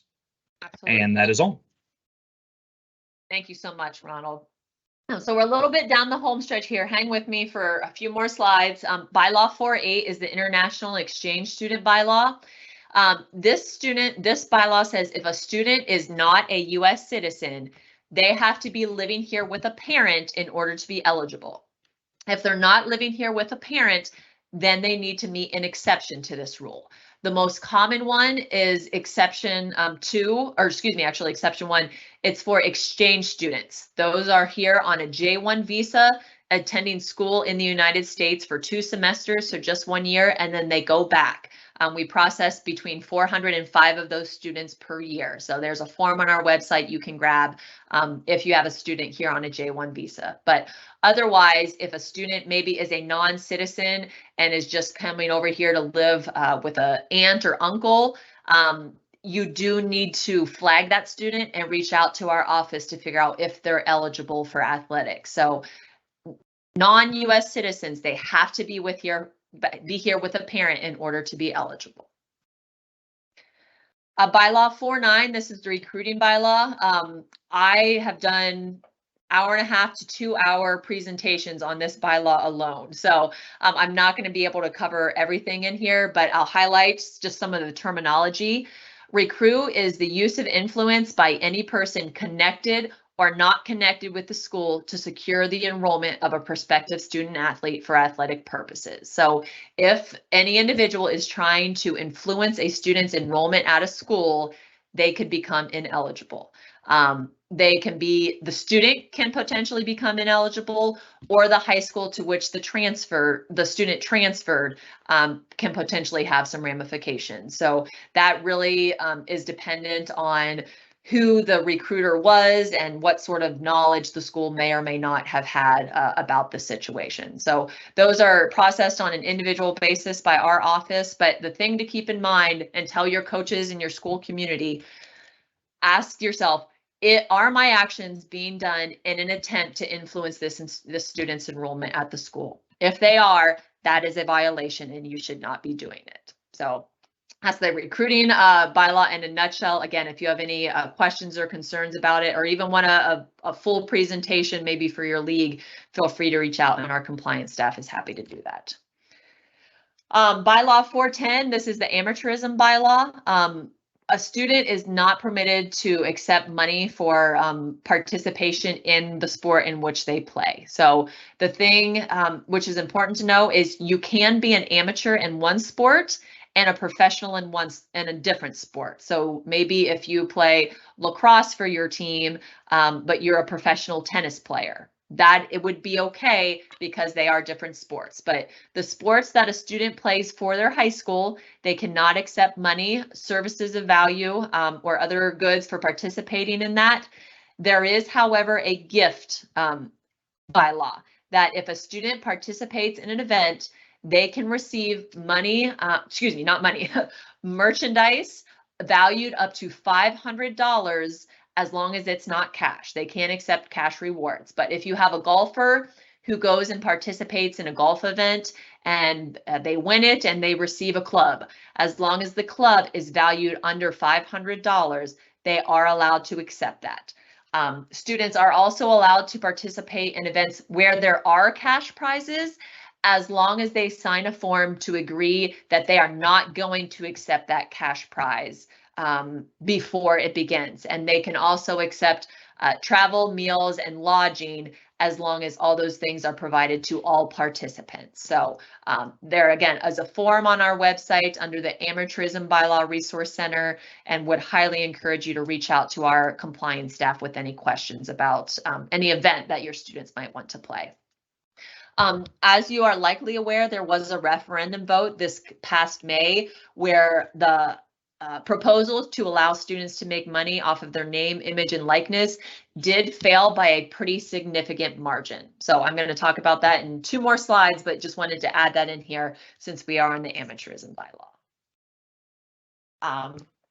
Bylaw 921 and 923, this is something you just need to keep in the back of your mind, especially when you use your one-time travel to a non-bordering state.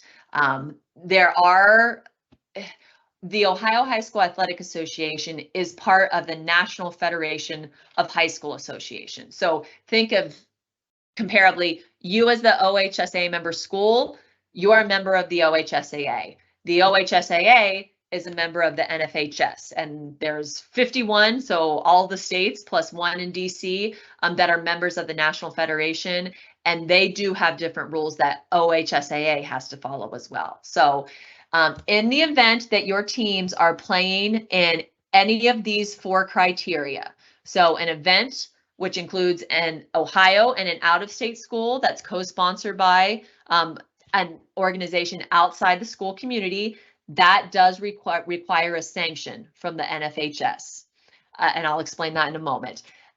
B, events involving non-bordering states where 5 or more states are involved. So it would be Ohio, Kentucky, Pennsylvania, Indiana, and then a school from California. That school from California would invoke a sanction that you would need to request. C, events involving non-bordering states if more than 8 schools are involved. So maybe we have 7 schools from Ohio and 1 school from California. That California school would invoke these bylaws. And then the last one, events involving 2 or more schools that includes a team from a foreign country, with the exception of Canada or Mexico. So if you have a team from Europe coming over, it doesn't happen often, but they reach out to our OHSAA schools and maybe want to play a game, that does require a sanction. So you as the school participating in this event, you do not need to request the sanction from the NFHS, but you do need to make sure that it is sanctioned. And there's a form, again, on our website, nfhs.org/sanctioning is where you can go, and you can just type in the name of the event to figure out, is this event sanctioned and am I allowed to participate in it? So if you'd use your travel to a non-bordering state, we actually require you to check a box of whether or not the particular event is requires a sanction or not. So Ron, any questions on the last little bit? I know I've gone quite a bit without pausing. No, you're all right. We do not have any questions as of yet. I will note I'm working through one with another individual, but we can answer that a little bit later. So. Okay, sounds good. I'm going to go on then. The last 2 slides I'm going to talk about, I know I've been a little long-winded here, are a review of the referendum vote. So this past May, as I mentioned, there were 14 different issues that our schools voted on. New highlights for this upcoming school year, there is a student manager exception where maybe if a student is serving on your team isn't eligible, maybe because of his academic standards, he's not able to pass that 5 credits, that he can play in a contest 1 time per season, even though he would be ineligible, as long as both schools agree to it. And the student would not have a meaningful impact on the outcome of a contest. This is really a rule of compassion to give those students who are an important part of every team the ability to play in a contest, to highlight, you know, some of the contributions they've made to the team. Shifting period of ineligibility. So we talked about how the transfer consequence applies to the second half of the season and the tournament. Sometimes you have a transfer student who blows out their ACL over the summer and they're unable to play during the first half of the season.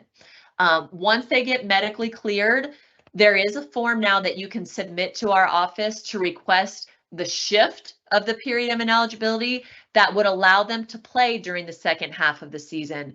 It's never going to be approved to allow them to play in the tournament, but football is an easy one that we can use an example here. There's 10 contests in football. If a student transfers and they're ineligible for the first 4 because they blew their ACL, we could potentially approve them for contest 6 through 9 to equal that total of 5 games played, so they could get that participation opportunity, but then they would become ineligible again, beginning with contest 10 and the tournament.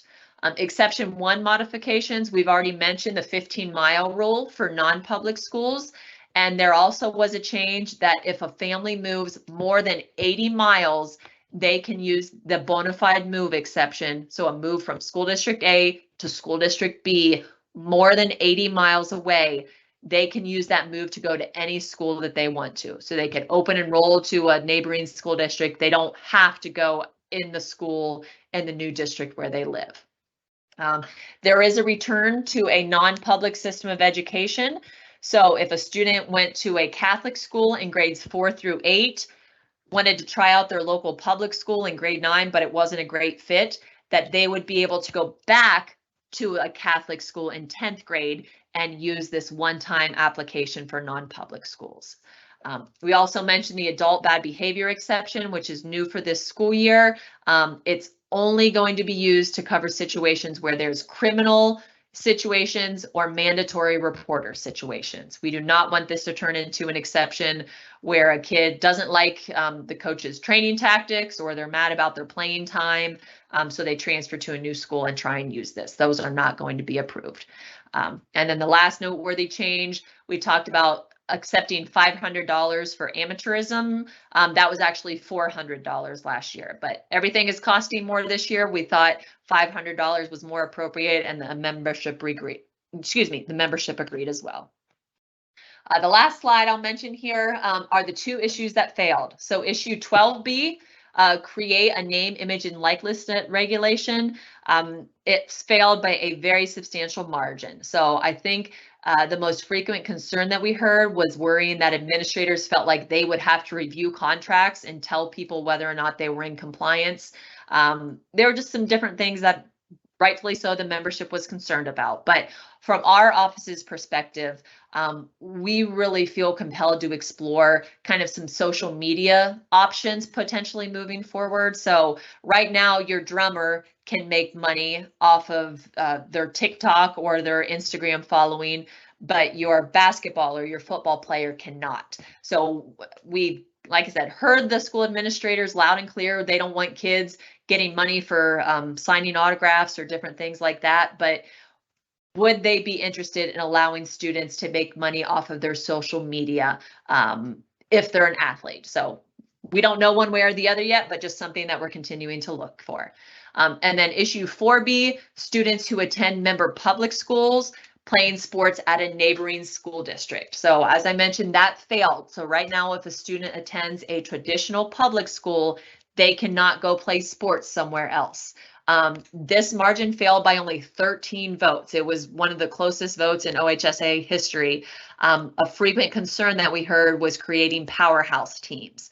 So because of the close nature of that vote, I think we're continuing to explore interest in school administrators looking potentially to do that moving forward, but right now it's not allowed.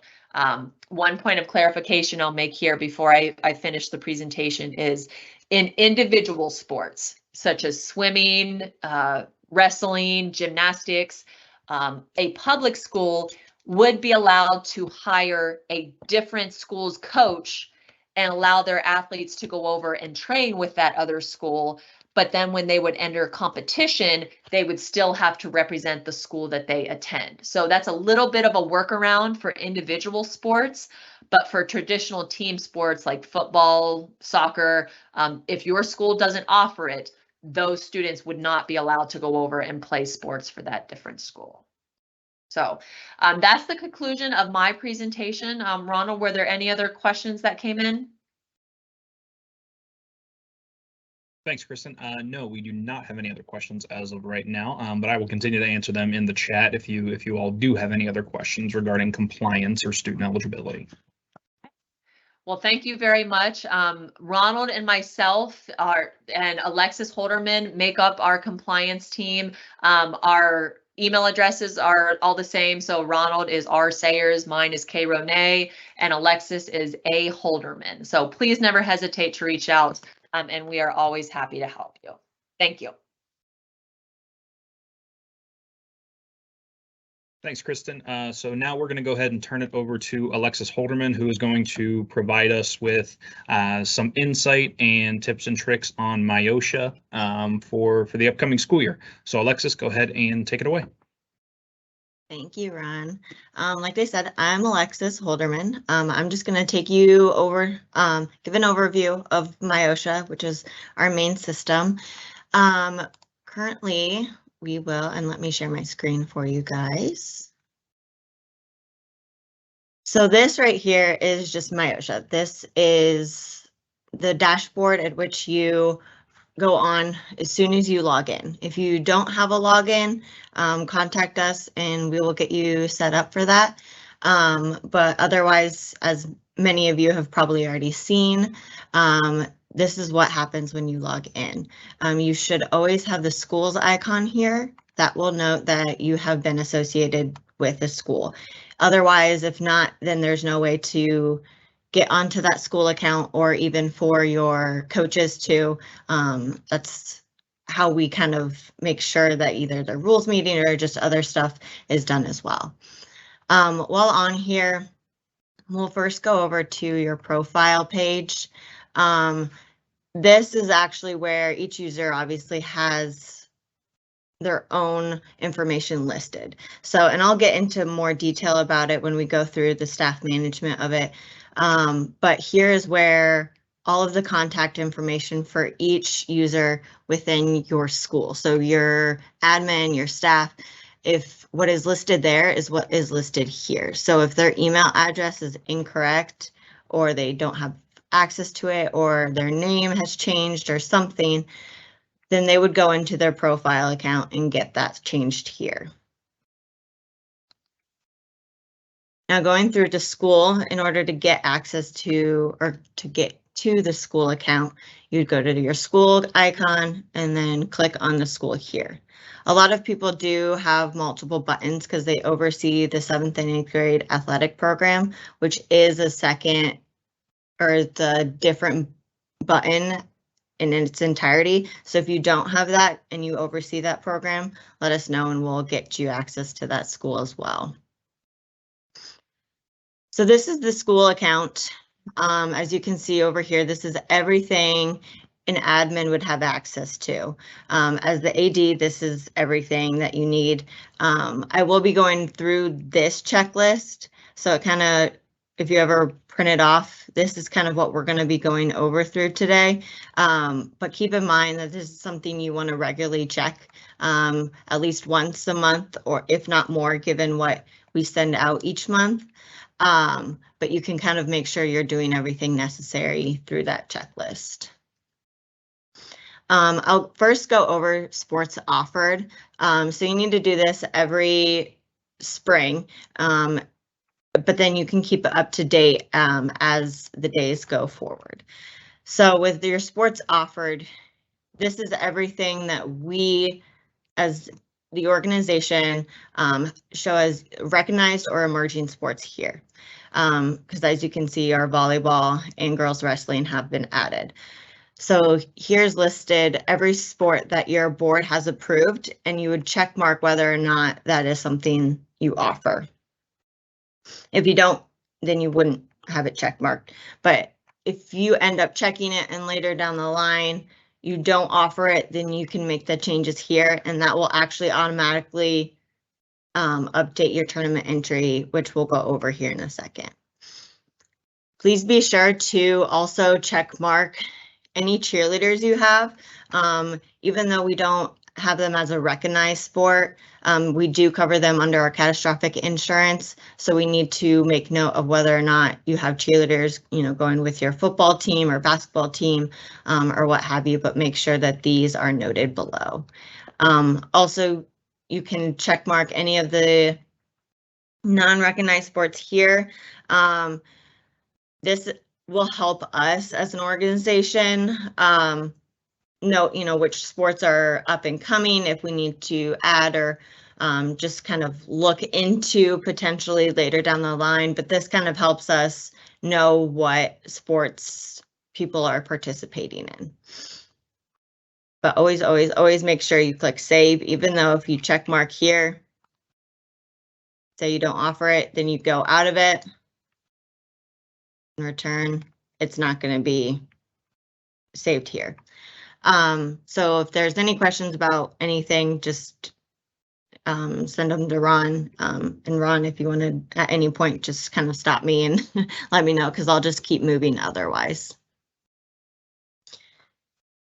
As for tournament entry, like I said, everything comes through from sports offered and comes into the tournament entry. So every sport is going to be listed, but then here it's whether or not you offer it or not, and then the tournament participation. Please keep in mind that there are deadlines for each entry. Even with the sports offered, you can check mark or uncheck those up until the tournament entry withdrawal deadline, which is noted here. After that deadline, you're unable to make any more changes unless you talk to us or there's something that happens that you can't make it or something like that. But for changes that you make, it has to be up until this date. For individual or team sports, if you were to edit, please just be aware that there are for GSR 17, it does know what constitute a team for those individual sports. So for golf, it's 4 or more equals a team. So if you have that number of participants for golf or whatever sport is listed, then you can note that here. Otherwise, this will show for individuals. This kind of helps our DABs with sites and whether or not you are going to a certain location, just depending on the number of people that they are having. And you'll have to still check mark all of this and then authorize it. I won't right now because I don't want to change anything. But please be aware that this is how it's done. And every time something is changed, we do get an email and we send that out to the DABs to let them know of these changes. So it is very important to get this done, especially come tournament time, because then that's how they send out their either information or just draw seed information as well. Moving on to the big beast of staff management. This is probably one of the most important as well. We just need to know who either the head coaches are for the sports that you offer, as well as the admin. At minimum, we do want every single head coach, principal, and athletic director. Anything else is helpful, just to make sure that we are getting the right communication out to the right people. So if you go through here, and all of these people listed here, they have been added, they are associated with the school, they've set up their account, everything, it's all good. If that is not the case and you don't see a coach here, then go ahead and click the add new staff and then enter all of their information here. If they're an admin, if they have multiple roles and they're an admin as well as coach, you can make that note here. It does allow you to click all of those and it will note that when they accept that invitation. Once they are added, then it will be grayed out right here and saying that, hey, this has been sent out to that person with that email address. They have 10 days to accept that invitation and move forward. If after 10 days they don't go into it and accept it, then that means you have to resend it, which is just adding them again through here. On the other hand, if they do accept it and create an account, then they'll be listed here.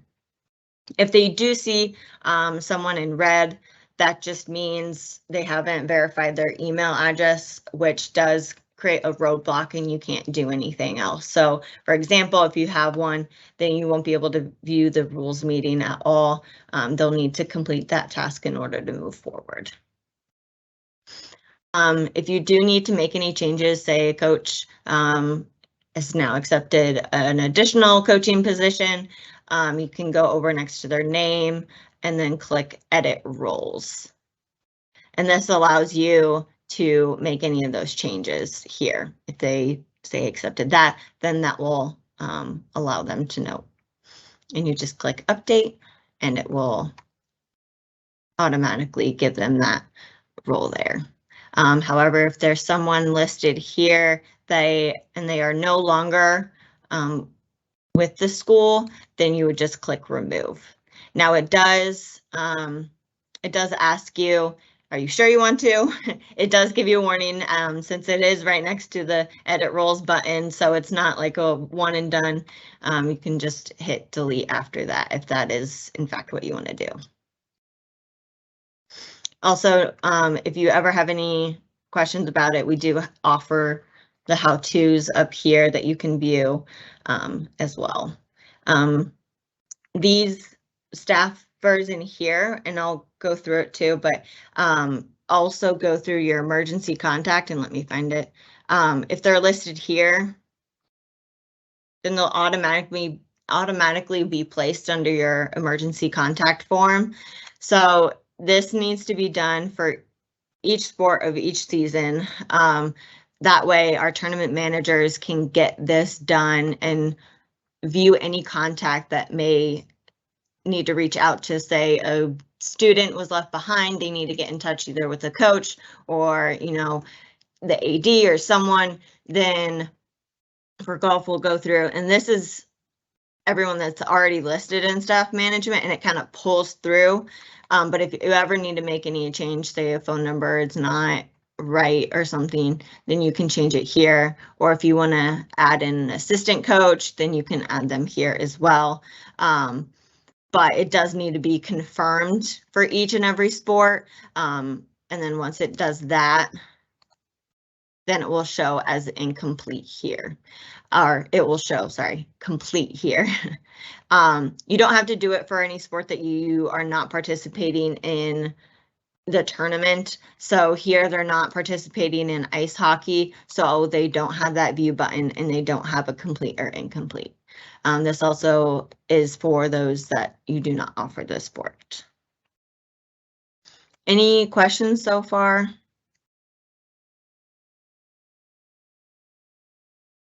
No, we have not had any pop in, but I will let you know. Thanks. Okay, thanks. Just wanted to check. So moving on, we will go through the view state rules meeting attendance. As you guys have gone through the process, it started in July for fall sports. This as an admin is where you can look to see what rules meetings are required, which right now we have every single sport as required. And it's only for those that have noted yes for tournament participation. So if you do not offer or you're not planning to participate in this tournament, then you do not need to complete this. Like as you can see here, they said no, they aren't participating in ice hockey, so it's not something that they are required to do. If that were to change, then they would need then a red has not been done will be listed here. Otherwise, if your coach is listed in staff management and it's under the email address in which they view the meeting, then that credit will be applied and it will be time stamped here. So if you have a coach that viewed the meeting, but it's still showing up in red here, then that just means that there's probably a secondary account they used, and we just need to get the access to that account. That way the credit can be applied appropriately. So if anything is wrong here, but you are certain that it's been done, just reach out to us and we will look into as to why the credit has not been applied appropriately. I will also note that it's going to take the credit of the last person that viewed it. So if you have two coaches, you have an assistant, and head, or two head coaches, then whichever coach viewed it most recently, that's going to be the one that's applied. Say a coach was then, it's no longer there or something, and they had the credit originally, and it's removed, then it will remove here. Which is why you also get an email saying, hey, this person viewed the meeting, or you remove the person that viewed the meeting, so your credit has been removed. Just double check to see, because if you have a second coach or you've already entered another coach, then make sure it's been applied appropriately. But we also only know one person, so we don't have every single person that's associated with your school listed. It's just going to be one, since that is our minimum requirement.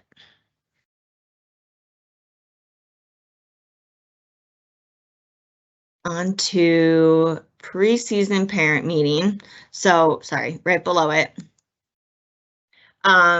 This one is a requirement as well for our organization. It needs to be done for each sports season, and all that's required for you in MIOSHA at least is to enter that date, time, and the sports that you reviewed with that fall or preseason parent meeting. So for the fall, if you need to add it, then you enter the date appropriately, the time, and then all the sports that you covered. If it's all of them, then select all of them. If you have separate ones for separate sports, then add each and every one of those as well. We just require that. It is a $500 fine if those aren't conducted, just because the content that is within those meetings. And if you ever need assistance with what information you need to put on those preseason parent meetings, we do have it listed. Let me go back here. Under OHSA.org, under our school resource page, it is all listed right here. So you can have the PowerPoint or the PDF version, and then there's agenda as well if you ever have any questions on that. So just be sure to enter them. We will give notice if they haven't been entered for each one, but this is where you would go. Moving on to the directory info. So we do offer, it's also under OHSA.org, this school directory that you can search for any school here. Say you were going to Scioto and you'd click search, then it would pull up. And this all directory info is where you get it in MIOSHA. So if you are looking in here and some of this stuff is not right, then that just means this information listed right here is not right either. So to make any school changes, you'd go to My School and then click Edit and then update any of this information here. The grade stuff, the grade out sections are the ones that you cannot, we do not allow for that. But if those need to be changed, just email us and we'll be able to change it.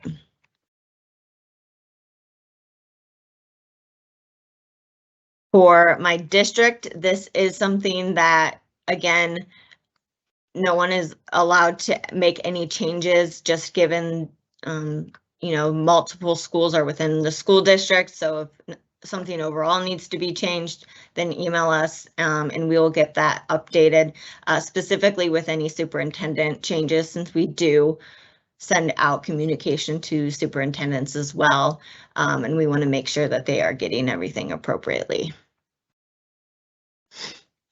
As for my facilities, this is actually very helpful for our tournament managers when entering in each tournament, as well as an opponent or a fan, or anyone participating, or any contest you're going up against the school.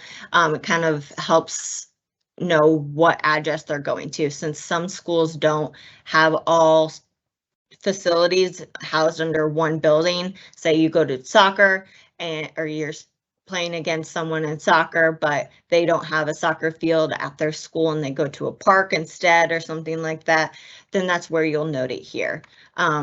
You can just copy paste, you have to edit, but you just copy paste if it is all in one school.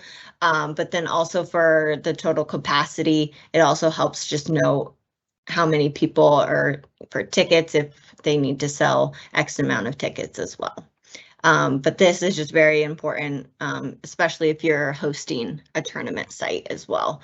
Then we take that information from my facilities. I've already gone over emergency contacts, so I'm just going to go through and we're going to go over the last but not least, tournament officials voting by AD. This one in particular is one that only the ADs can do, either that or the principals. This one, sorry, I lost my train of thought for a second.